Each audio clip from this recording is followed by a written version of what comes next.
பிரதமர் மோடியின் வெளிநாட்டு சுற்றுப்பயணத்தின் காரணமாகவே தமிழகத்திற்கு அதிக முதலீடுகள் கிடைத்துள்ளது என்று தமிழிசை சவுந்தரராஜன் தெரிவித்துள்ளார். பூரண மதுவிலக்கை வலியுறுத்தி சென்னை வடபழனி ஆற்காடு சாலையில் உள்ள மதுக்கடை முன்பு பாஜக சார்பில் பிரச்சாரம் நடைபெற்றது.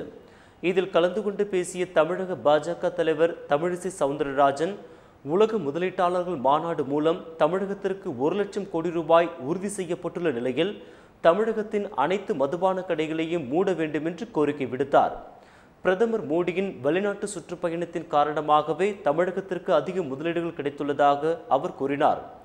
மதுவினால் ஏற்படும் பாதிப்புகள் குறித்து விழிப்புணர்வு ஏற்படுத்தும் வகையில் இன்று முதல் அடுத்த மாதம் 10ஆம் தேதி வரை தமிழகத்தில் உள்ள அனைத்து மதுபான கடைகள் முன்பு பாஜக சார்பில் துண்டு பிரசுரங்கள் விநியோகிக்கப்படும் என்று அவர் தெரிவித்தார். இன்று 1 லட்சம் கோடிக்கு மேல் உலக முதலீட்டாளர் கூட்டத்தில் நமக்கு கிடைத்திருக்கிறது என்பது செய்தி.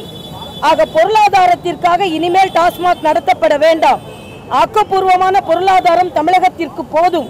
அதனால் தமிழகம் இந்த உலக முதலீட்டாளர் மாநாட்டிற்கு பரிசாக, தமிழக மக்களுக்கு கொடுக்கும் பரிசாக இந்த டாஸ்மாக் கடைகளை மூடி, உலக முதலீட்டாளர் மாநாட்டில் எங்களுக்கு அதைவிட அதிகமாக கிடைத்து விட்டது என்ற உண்மை இருக்குமானால் இதை உடனே தமிழக அரசு செய்ய வேண்டும் என்று நான் தமிழக முதலமைச்சர் அவர்களை கேட்டுக்கொள்கிறேன். இதனைத் தொடர்ந்து துண்டு பிரசுரங்கள் விநியோகத்தை அவர் தொடங்கி வைத்தார்.